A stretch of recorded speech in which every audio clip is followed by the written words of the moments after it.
Afulada sarule ko babala isofora magurikora Uolo bamanyako ko babala isofora magurikora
King FM, we don't stop until we bring you to the top on news, sports, education, and entertainment. We don't stop until King FM. We don't stop until we bring you to the top on news, sports, education. Playing more music and more education programs on your number one FM radio. King playing more music and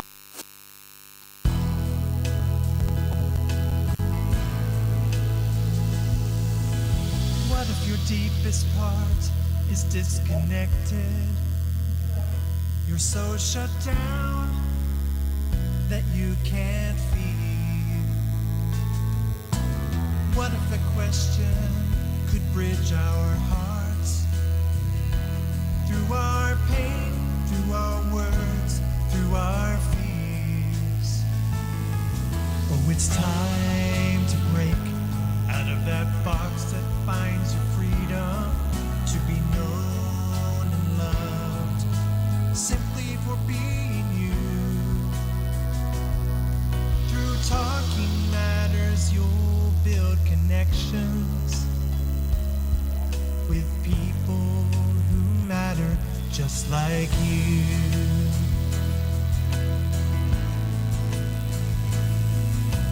What if those words kill your heart? You're too old, you're too young, you're the problem.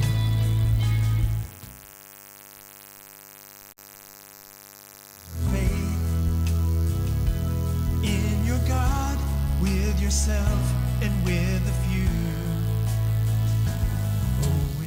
Good afternoon, wherever you are listening on Skin FM 94.7. I am Usman Jallo. Welcome back to our Hot Talk Hour. This is the weekly talk show, and this program is powered by Gftl alongside with King FM, King TV Gambia.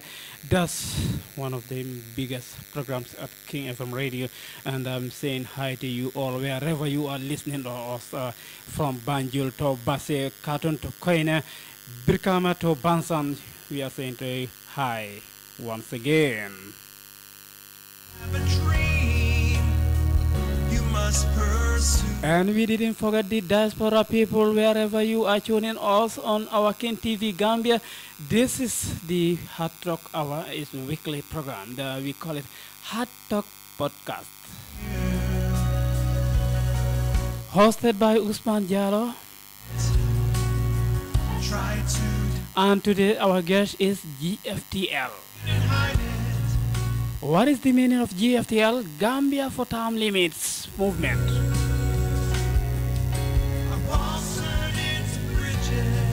And we can start from Senegal to Guinea Conakry up to South Africa. We are saying hi to you, to US, UK, United Kingdom of... Where is the Emirates? Saudi Arabia, Asia continent. We are saying hi to you wherever you are. Watching us live, Talking David Gambia. This is your personal host. From our heart, as talking matters changes our... And we didn't forget the European countries from Italy to German. We are saying hi to you and welcome to the weekly talk show at King FM 94.7. And just reminding you, our guest today is Gambia for Term Limits movement people. The main talk is that where are we going to get them like?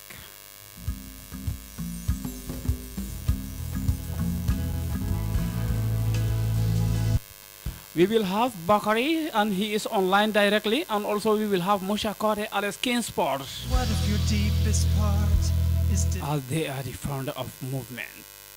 You're so shut down. So, but before we go in details, we will like to thank the management of King FM for powering this program. Thank you very much for Mr. Babu Sisi and the managing director of King FM. And we go to this King TV Gambia studios where we will meet Ali Cham. And thank you very much for connecting to King TV Gambia alongside for moderating the program to King FM Radio 94.7 and all stars from ISA. Where is other guys, and we are saying hi to you all. This is one of the long-standing programs, and we have been missing out for months, but we are back again. With people who matter just like you. Yes, don't be hurt, don't be offended for hosting this program wherever you are hearing or watching us from. This is the weekly talk show where we will elaborate more on politics. Too young. And today our topic is about either Barrow can contest for the third term or not. Stores your faith. That's why we have Gambia for term limits. With yourself and with a few. And next week we will have people also online, so wherever you are watching or calling or listening to King FM 94.7, we will welcome to you to our direct calls on the phones or wherever, and we will make a vulnerable programs whereby we will invite all of you to our radio stations. And next we will have an invitee to this radio. Today just the introduction after coming back, resuming the program. And Mr. Bakari, I'm very much sorry for keeping you for a while, but we will give you the mic on and you greet the Gambians. You must pursue to reflect the one. Yeah, Mr. Bakari. Yeah, hello, Mr. Bakari. And we would like to welcome you to King FM 94.7 for the first time of this program after being suspended for months, and we are back again and we just resumed today. So we are welcoming to the program. So we can just say, can you say hi to the Gambians first of all before we get into the details? Okay, I'm greeting all Gambians in the Gambia and diaspora. My name is Bakari Traore, living in the United States, New York. I'm very happy to be with you in this program, Hot Talk. Okay, thank you very much, Mr. Bakari. So this is the weekly talk show at King FM Radio 94.7 here. And can you tell us more about you before we get into details? And what's your role in the movement for Gambia for term limit? That's Gftl. Mhm. My role there is to give the young people advice because Gambia is too small. There is no place for violence. Gambia, for time limit, we repeating the president's language. President told us that the time he win the presidency, he told us that he will make sure no president will go above 2 terms. Because when you go above 2 terms, you become a dictator. So he's gonna make sure every president gonna lead Gambia again. You're not gonna pass 10 years. That's what we're reminding him. So I'm advising young people that when they're gonna do that, let them do it in a respect way, in a civilized manner, so that we don't have violence in the Gambia. Because Gambia is too small. I'm related to you. Yeah, but Mr. Bakari, what we are meaning here is about. Can you tell us more about you and where you from in the Gambia here and before going to United States? Okay. I was born in Sabah Sanjal. My mother is a Badibu Conte Kundanka. My father from Mali, a war hero. But now I'm living in United States. But the time I was in Gambia, I was a politician. I was a PPP for 1 term, and after that term, I joined with the NCP. I've been in the NCP until Yahya Jammeh has a coup d'etat in the Gambia. I suppose, first time I support the junta. But the day they send one captain to us, I don't know, Ibu Jallo or who in Brikama, that they're going to give us a forces to go around in the Gambia to say, we don't need politics. Yahya Jammeh said, okay, I tell them, look, you people are crazy. We cannot stay in the military roles because we see what happened in Ghana with terrorists. Militaries were farming a pumpkin to feed themselves. We all want the changes, but when the changes come, make it through. But to tell us, yeah, it's okay, we don't need politics, I'm on it. So that's how I get out from the junta before APRC. Okay. I joined UDP. Okay. I joined UDP.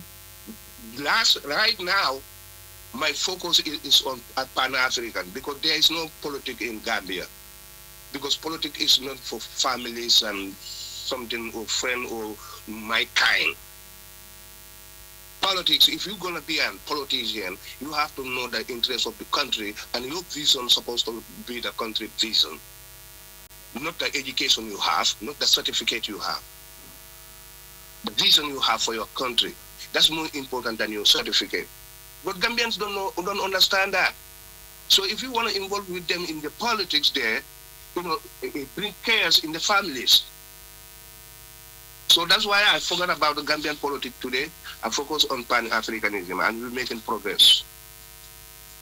Okay, thank you very much, Mr. Bakari, for that briefing, history and also the biography from the man from Sabah Sanjal. Today is live talking FM 94.7, and once a politician is in the Gambia before moving to United States. Well, today you are part of the movement we called Gambia for Term Limits, and there is a boundary for this movement where they make a red line for any individual or whoever is trying to contest for a presidential election in the Gambia not to pass the 2 terms. So that is the target of this movement. And Mr. Bakari, if I can ask you a question regarding to the Gambian history, as we have the first president who ruled Gambia more than 3 decades, like 30 years, and also we have the second president who ruled more than 2 decades, that's 20 years, and also currently we are in the Third Republic, that's Mr. President Adama Barrow. He's on 9 years. So do you think this can be possible? Can I rectify there? Can I rectify you there? That place that we are in the Third Republic. We don't have. Yeah, you can go ahead. We don't have Third Republic. We're still in the Second Republic because we're using the Second Republic Constitution. Okay. We are run by the Second Republic Constitution, so there is no Third Republic. Okay. But I think there is a big change for the Second Republic and the Third Republic. Yeah, there was a change, But the hardcore was powerful than the changes that people need. Okay. Because if you imagine Jawara, the time Jawara was elected, that time people think that the leader owned the country. Okay. Even our finance sector, they think the president owned it. They don't know. Okay. Some of his parliament members, there was a carpenter, a local carpenter. Okay. They picked them from their workshop to take their picture and make them a parliamentarian. Okay. For example, Janjambure's Congress member, Kebanyama Lee. Okay. I know you hear his name, Kebanyama Lee. Yeah, of course. He was he was a Congress member of Janjambure. Okay. He was a carpenter. They don't even inform him. They meet him in the workshop, cutting the wood. He has a pencil in his hair. They tell him, we want to take your picture because we want to make you a Congress member. Okay. He said, okay. Right there, they take a picture of him and make him a Congress member. He want to talk for his consequence that the problem they're facing because the roads are not good and the cars, the cars that run in there, they are broken. You know how he speak that English? No. He said from Sankule to my Kati Island Division, all na papitika. Rangrango is too plenty. Okay. That's his English in the parliament. Okay. Jawara is running them by Jimbang Kotolua. Alinga Badiafo. A minister still big money, you fire him, but there is no punishment for him. That's how Jawara was running. Yaya come, Yaya say nobody touch. I'm the only one who gonna touch. He's the only person taking. Okay. Even his own people, when they take, he killed them. Adam Barrow come, he said, because of these two presidents, they did bad because they stay longer. Okay. I will make sure now there is no president who will pass 10 years in the Gambia. Mm-hmm. So that's why this movement, this organization, time limit, we are supporting Adam Barrow. I think he's our leader.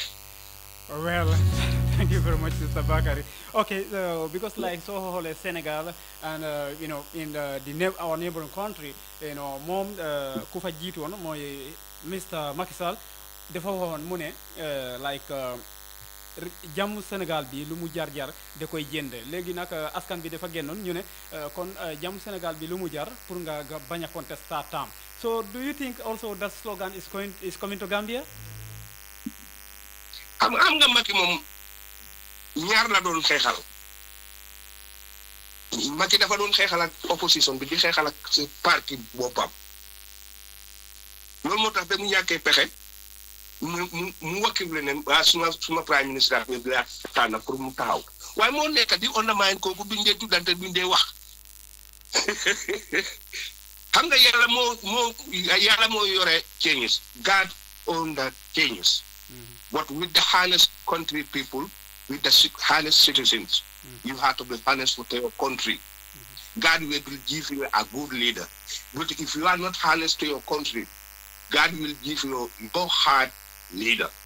The leader that look like your heart. It's the problem. Oh, okay. So legi nak okay, we have seen some movements also like they are saying no to third term, but the difference is like Gambia for term limits. Hana de nga fo comme like movement bi su fekkente ne His Excellency Adama Barrow contestul moom mu ne ok léegi man joxe naa sama position bi keneen pour mu mun a contest mu ñëw mu change moom tamit mu continuer seen liggéey comme like NPP fu mu em comme as moom léegi nag su fekkente ne moom keneen ñëw na mu continuer si loolu léegi naka la nga gisee comme mouvement bi tamit mun a continuer o ñoom seen mission bi pare nañ. man loolu laa ko wax ma ne ko Adama ñun wax ñu la ne nga wàcce jox opposition bi yow am nga sa parti am nga alliance seetal ki nga gën a óol nga jox ko taxaw ci gannaawam man ci loolu laa nekka de because constitution bi fa nekka ma mun a wax ne du taxaw waaye moom it na sàmm kàddum dafa joxe kàddu su joxu doon kàddu bi man du ma nekk si mouvement bi because constitution bi dàqut ko waaye moom moo joxe woon kàddu man kàddu boobu laa koy fàttaliku su ko nangoo mu am si teranga bu ko nangu nag dana si am ci nag because moom moo ne moom moo ne boo forcé sa boppa pour toog si nguur ni nga fay jóge du dee refet mu ne seet leen président ci ne Conakry bi nu mu mel dafa forcé boppam toog loolu moo tax nu fa toogee mu ñaaw moom si boppam moo ko wax soo léegi moom bu war a butee ko di forcé boppam mu warut a def loolu man maa ngi ko màggee 7 years I'm older than him 7 years so nga xool léegi comme Macky Sall nga xool léegi Macky Sall moom dafa wàccoon si second term am léegi mu ngi ni di bugg a contest at the level of the UN so mu ngi am respect mun na nekk sax pour mu win so gis nga li nga xamante ne yaakaar naa His Excellency président Adama Barrow tamit Macky Sall du am dara UN gis nga lu ma laa waxal ni lu Senghor defoon la loolu la Adama war a def Senghor last time bi dafa bàyyi 3 years mu jox ko vice président bi mu ne leen man léegi damay retire su ma ñetti at bu des nii dama ko jox suma vice président bi bu jeexee su fekkee bëgg na réew mi mu ut ko bu keneen buggee mu ut ko ku ngeen gëm ngeen sànnil ko na Adama def loolu moo ñu ko digal moom moo ñu ko digal te emut si digal bi mu ne dafa ñu digal ne benn président du ëpp fukki at fii because bu président ëppee fukki at dafay yàq réew mi so moom bu bugg a ëppee fukki at ba dafa bëgg a soppeeku li mu defar mu yàqu loolu la bëgg a xanaa mooy suñu leader mooy suma président mooy suñu leader of this movement term limit mooy suñu leader so léegi moom la ñooy support léegi Bakary su fekkente ne nag Barrow dafa joxe position am keneen si NPP foofu léegi xanaa movement bi tamit day endorse NPP wala du ñu endorse NPP gis nga movement bi du political party movement it's multi-party movement it's a national movement Barrow xëy na bu tànnee keneen biir movement bi dagga gis nit ñi nga xam ne kooku lay support but you people are ready to am nañu waa NPP si movement bi waaw but léegi pare ngeen pour am nañ alliance member si movement bi waaw léegi but pare ngeen pour endorse keneen si 2026 bi non ñun bëgguñoo duggaat si movement bi si politique waaye bu Barrow tànnee keneen ñun wàccoon nañu Barrow wàccoon ak ñun amalatuñu dara amaluñu ko dara xanaa tey movement bi danañ ko toon on IEC 301 million bi ñu séddoo si seen account bi nañ ko setal mbaa ñu arrêté lan because loolu la auditor général bi wax IGP mu ne ko arrêtal IEC yëpp because 301 million lañ séddoo si seen private account yi waaye bentey loolu amul te ñoo fa nekk ñu ne ñoom ñoo war a conduct élection bi ñu ñëw nii so ñooñu itam danañ amal waxtaan but like li si lu ma gis GFTL ak seen taxawaay bi pour xee about term limit si réew mi Gambia bi but not about economic yes economic is part of that because if you don't have a term limit you don't have no economic seetal economic nu mu nekkee léegi ñu ngi seetlu yëpp suñu institution yi tayle nañ yëpp département yi tayle nañ yëpp lan lañ yore léegi département of police and what health lan moo fa des tayle nañ yëpp ñu keroog maa ngi déglu the director of port authority about the deep sea port li ñu waxoon foofu yëpp benn amut ci balal ñu rek 4:30 in the Gambia 11:30 in the United States so we will be coming back right away. Oh, it's time to break out of that box that binds your freedom to know and love deeply from our hearts. As talk Okay, thank you very much for that wonderful. So, there is anything like in a particular country, so if there is no term limits, though, there is a huge dictatorship. So, currently in the Gambia, so they are battling for about like, either the president can contest for the third term or not. So, right away for the Gambians, they have spoke their minds at a Cyprus, movement or, pro or group, for them they have already released their statistics saying that Gambians, most of the Gambians saying that they will vote for His Excellency President Adama Barrow.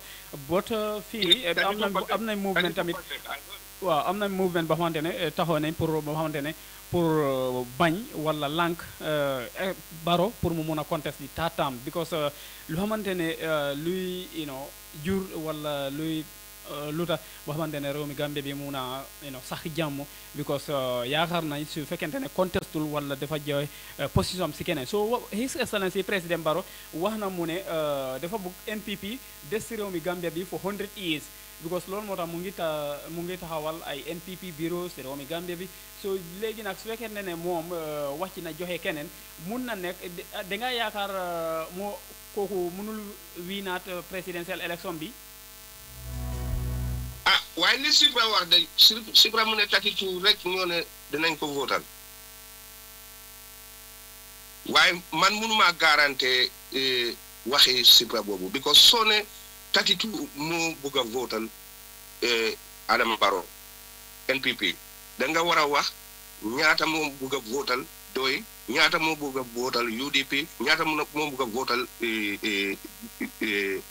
Mama Kandeh ak Bibi Dabo waaye boo wax lii yëpp nga pasare sa kàddu yi nga ne président bi de moom katitu rek moom ñoo ne danañ ko votal ñi des kan lañu bëgg a votal c'est question ok so xam nga ñoom man daal Gambien ne damaa gis ne jéem lañu play si seen kaw seen boppa dañu fuul seen boppa ok da nga yaakaar si place ñu ngi uti xaalis léegi lu nga yaakaar Cyprus ñu ngi uti xaalis man de xawma lan la ñu udde waaye waxuñu lu leer de waxuñu lu leer de yeah 40 something mu ne Adama Barrow ngay liggéey waaye 32 ñoo ne danañ ko votal politiciens yi ñaata ñoo ne dañ leen leen votal lu tax waxuñu loolu booy joxe galavoot noonu nga koy joxe. yeah the statistics su fekkente ne yooyu because even presidential election su ñëwee day am benn opposition sax ñëwaat benn carte la am. so mu ne Adama Barrow 32 taalibe 2%. waaw. so Ousainou how many percent? Halifa how many percent? Souhaibou Touré how many percent? Mama Kandeh how many percent? Yeah. Bibi Dabo how many percent? Okay. Affaire bi seen report bi daal ñoom ñoo ko xam nañ ko jël man aw ma seelaan. ok Bakary right away léegi su fekkente ne comme like Gftl ñu ngi taxaw pour like xaañ président Adama Barrow pour mu mun a contest di taatam bi est-ce que jël ngeen measures boo xamante ne pour His Excellency président Adama Barrow mun a yëg programme bi wala pour mu mun a xool taxawaayam wala toogaayam si réew mi Gambia bi. xam nga Adama Barrow moom moo ne dafa bugg a NPP rule Gambia for 100 years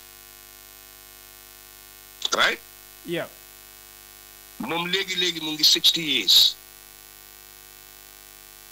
Did he expect that he's gonna survive again for another 100 years, make it 160 years? Because he don't trust nobody in his party to make him a leader. Su gomee nitam yi su gomee askanam yi bu gomee parti am bi gom alliance am bi war na fa am nit kay ku nga xam ne mun naa continuer liggéeyam bi waaye su fekkee moom su parti am bi ak 9 alliance yëpp yi mu amee gomul ci kenn ne mun naa continuer liggéeyam bi bon NPP ren lay am. Okay. Yep. Yeah, so 2500947, that will be the number for calling. Starting from next week, we will open the line call for this program. The program we are, having it every week. on the Tuesday at our radio station here King FM 94.7 ku nekk moo ngi xamante ne ni mu ngi déglu King FM 94.7 time bi nii si réew mi Gambia fi soo kente ne yaa ngi tupp ñun tamit si King TV Gambia on our YouTube channel King TV Gambia so da ngeen xamal rek tamit programme yooyu da ngeen am ñu si WhatsApp bi tamit dañuy joxe number boobu but si studio line bi mooy 2500947 will be next week. So today's our guest is Gftl, the founding team. So today we have luckily don't have Musa Kote, but we have Bakari and live from US. So okay, so legi Gftl tamit ñu ngi def seen programme. Do you think like writing an official letter to the president, pour warn ko, is not necessary? Wow, it's necessary. Loolu yëpp ñu ngi ñëw du président rek ECOWAS sax dinañ write Senegalese government because they are strong neighbors. They dinañ write AU, dinañ write EU, dinañ write United Nations. Donald Trump dinañ ko laaj because Donald Trump mu ngi ko mere trop. How do you think if you involve Donald Trump in the Gambia, so it's not going to chaos? No, we're gonna just write him a letter, the same letter that we write for the president, Adam Barrow. That's it. We're not gonna tell him to do anything, but we're gonna show them that what we want in our country and what our president promised us and lecture us to tell us that I will make sure this country, no president go above 10 years, because when you go above 10 years, you don't be a dictator. So if he want to go above 10 years, that means he want to turn to a dictator. Okay. That's it. So, but like, do you think involving Donald Trump, in Gambian politics is necessary? Because Donald Trump run United Nations, run United European Union. He run the AU. They run ECOWAS. Donald Trump run all of them. Okay. So if your son did bad thing to me and I'm a good elder, I have to tell you, you're the father. Yeah, we all Donald Trump's family, the whole world. America is the superpower. That's why they run the United Nations. Okay. And United Nations is the world government. Okay, thank you very much. We have Musa Cortes on the board. Mr. Bakari, we will come back right away, and we will allow Mr. Cortes also to say hi to the Gambians. Hello, Mr. Cortes. Okay. Usman Jallo abrakabake be mobe kondona tamedu be balbe kondona beneki wa kondona bakar kaburi de bakar tawli ci nevelo malay ko mba kondona bake me gamedu be kondona Allah bari mal kin sport ala baraka. Okay, Kingsport, saying you told the Diamokan about Gftl, the forming this movement to ensure that Barrow didn't contest for the third term, and if he did so, he didn't win the third term election. So, yemune mira como wala yemune soro purka yamari Gambian wala.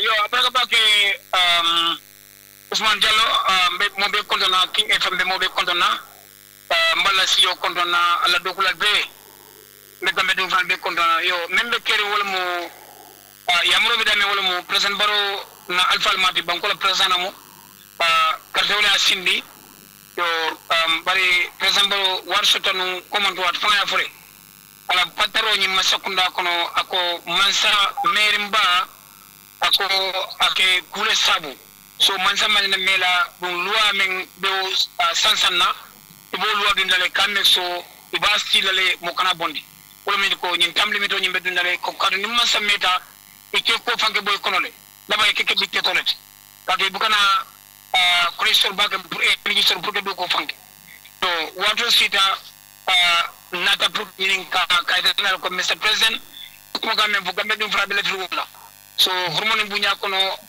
istay ye democracy kendo ko gambe dunye ka dum nati astade gambe democracy kendo sotla so wala laptop nga ay kata ngim fa te pro IT peacefully gambe sikano karo kanyame Okay, Mr. Kote, ala barka bake. But ni ajube like nyintem boko no Gambia jam mo be moy kan from True King FM 94.7 and mo dol be dol no makan nyintem boko no on King TV Gambia on our YouTube channel. So nyintem boko no comme like programme ni Gftl alia formule pour purposely for Barrow not to contest for the third term. But nyin hope allié meso sotole pour ka ñing programme ul taman di Gambia bango de jang before the presidential election. Yes. No sotole already because men keda wala muñindi ko presently mbe kada kol men taman di kanyang kono wala muñindi ko mbakata kane mbe molu comme mon kane kafo mo men ko benna kafol kono mbe jibiro ke kane men ko mbe mol mobilisation la nyamen o molu amda na expo mba set kan ni nga set pompreta so mba kadale nga o expo nyin kono mbe do ku baldi la molla melbe kala gambe tumti so molle be tabulal to banko kan tani mba kadala mbe molle bulala melan ko e be fudala molma to mol sensitize gambe banko kan kundo punde be gambe banko kan mba kadala na molle taje nga mol sodje melan ko wolle bita in molle kacha mbe fomol di la fomol melanko ibe o fomol fila so do do kering ibe ibol stamp pomprint la ba do kering ibol sign la le ngamol so do momen siata yani captain be kan severo memba ke kan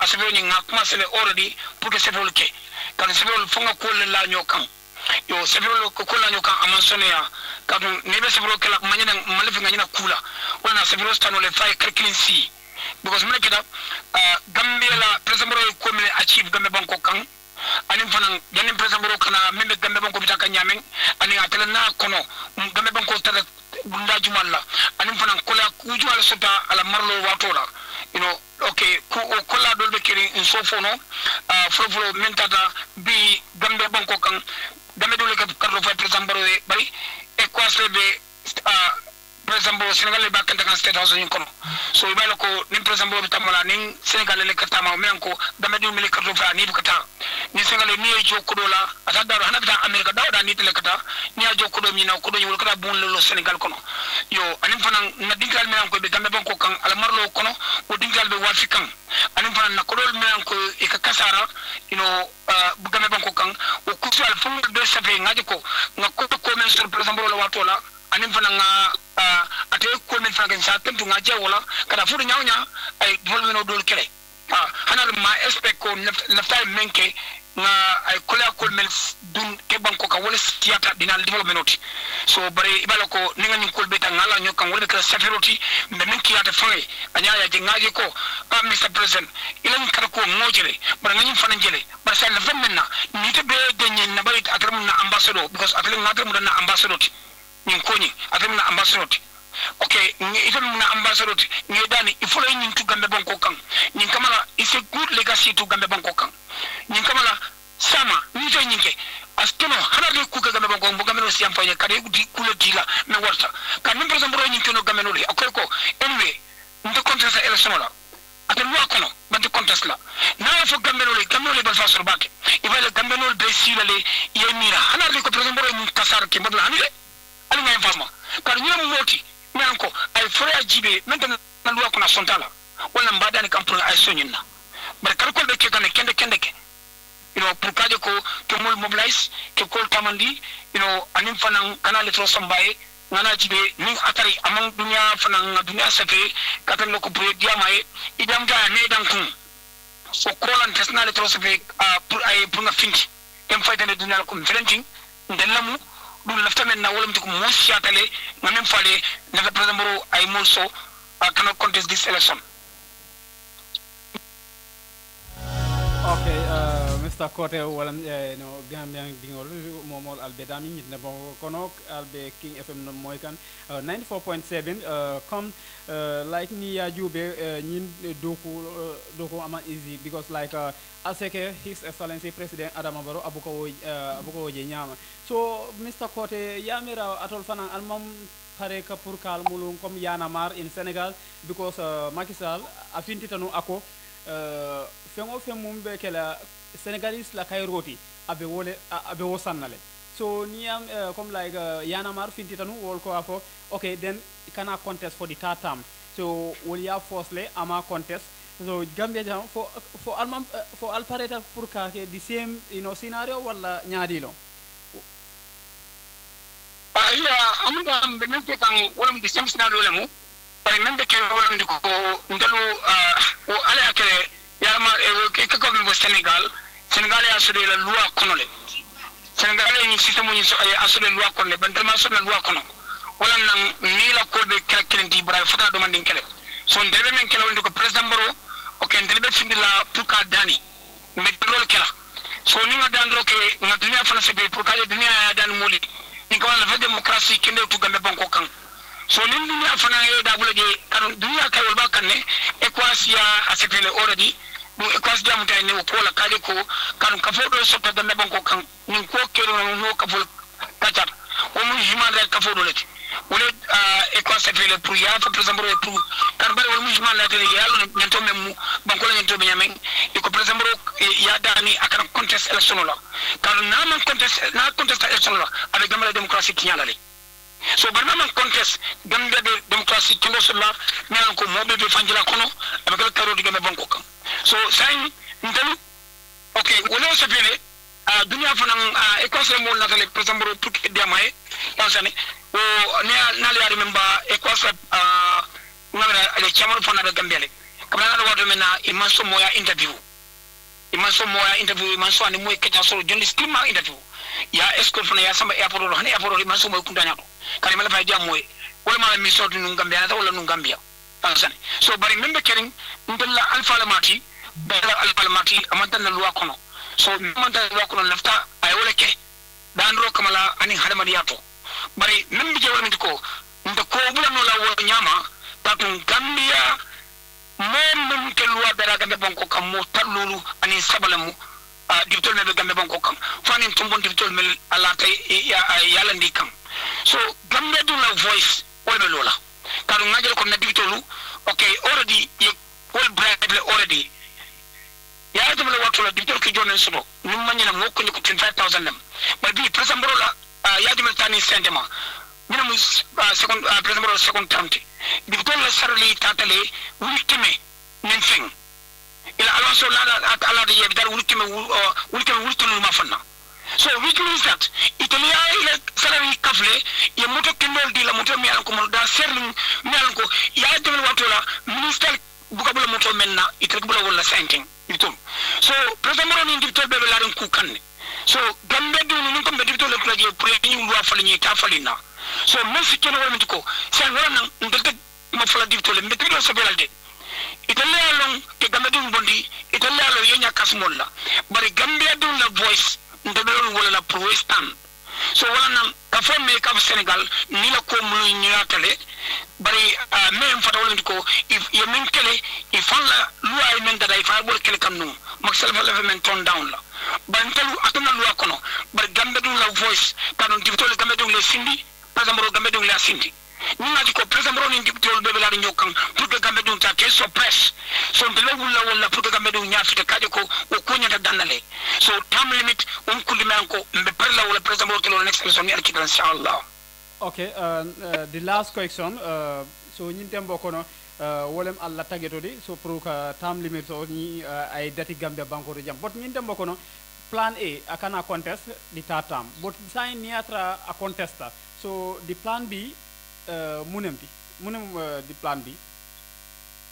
Okay, plan A akana contest so at contest la nim ko akana contest at contest la so plan même fo la wala ko mbas am de president pan sa fela banko kan kay tanda la hormone bunya kono respect je to membe bunya pa dilala du le ko kono be garantie dilala ko kuma dan gambe banko kan be garantie dilala ko nim gambe dum be la ñoo ko ne ñimu gambe lu la fo set be ay tanda ko ñi be ta tela ana ko mo kan dia de president mi ya dim de president so min tan lu keda mo jara sanction gambe banko kan fo president abana ñani le di ora president ngada gambe banko ko bora foñile di ora president bora ngada cimara president bora cimara ni manyina so sai do ci bono badi bu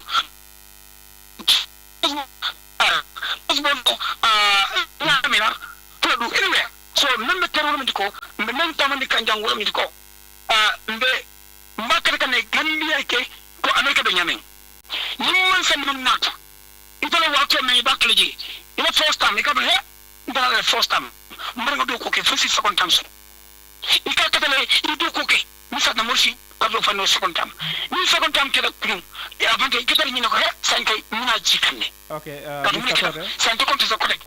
Okay, Mr. Kore, so time banta fereng. So the next program is coming, our Teulen, to the King FM 94.7. We have just only 1 hour program. So, but right away, yemune soto purka for Gambian dingole, and in Gambia man sakunda momo be Gambia jam. Just no men so nak mala mo ni ko be mo be dala ni na mo kanyi ke politique tinyinti ni mu Gambia al ding la sama woni naliya akmase ngel ba akmase la akan na jamalo la na ding bendu la sama da kan so mo kan ni ka politique mo kan ni ko ni mele president baro la hani en pe ko do be kere nan ko bi ko ko ne dal gel so mbeba kata na den kukiluna na nyo pasa na nyo dema ni na politique mo jam frank banko flojibe mo kay ko kisbot natima bitani bagato natima bitani o ni mokar ni bitani ni timo bitani mo ko Gambia mbenga den na president bro dan nyola mbenga dem fana nga duaka kola mo ko ko ni keno ju duala koto isi duake tadi ko kayro de man sulta wala gambe banko kam ni alaman tankala na be kay kuti men be kala kayro tanoti fen president bro sembo kede bara ko seyol matati pour sol matati e kos matati paral matati dama sembo soto. Okay, okay. So, Mr. Bakari, ite fana yemune soto ila last point. Na last point moment do wala mo polo ka King FM tentu ke jaye ani la CEO ka president fana konton ka tentu ka jaye ka Gambian konton ke tentu ke jaye ka itandi president la ko nyum kuma kan nenu ka jawe andae wol ma jawoleti president na yin ka ava fangala mo tombo ate fanga fangala mo tomba lata menna a ko sa intete lola tatam la bar na mo kar mo la londi ni banko mo leftale karto fa billahi hanni wo ma win ni tam limito be kala adam barola legislate hana men londi na win tam limito be kala legislate anda wo bala kuti nyari jamala ko bala wota sabar drum ak man sa ya diabu ka bang nakabal ban so yara dia jubela e abala kunum do ko le tinyala en dum ke baba ko to fo ngi ngumel lo kunum so fano ke na ya boy bela ban na ila bantal en nga mira president me miral bakle nyin to la to son na nyin na muli nyin mira nga mira fo le be nyin mira la fo ngi alama alen na dema alama alen na tanka en sutura. Okay, barkaba. Okay, thank you very much for joining King FM 94.7. And right away we will be just allowing these people like the talent program they are coming with Ali Cham, Mr. Sise, alongside with Ibrahim Abal. So this is the Hot Talk Hour, and we are thanking all the listeners wherever you are listening, King FM 94.7. Right away you are watching King TV Gambia on our YouTube channel. With thanking you very, very much. I'm Usman Diallo for the host of this weekly program at King FM right away in Talindian. So thank you very much for tuning King FM. Bye bye, Aliyu. Who matter just like you.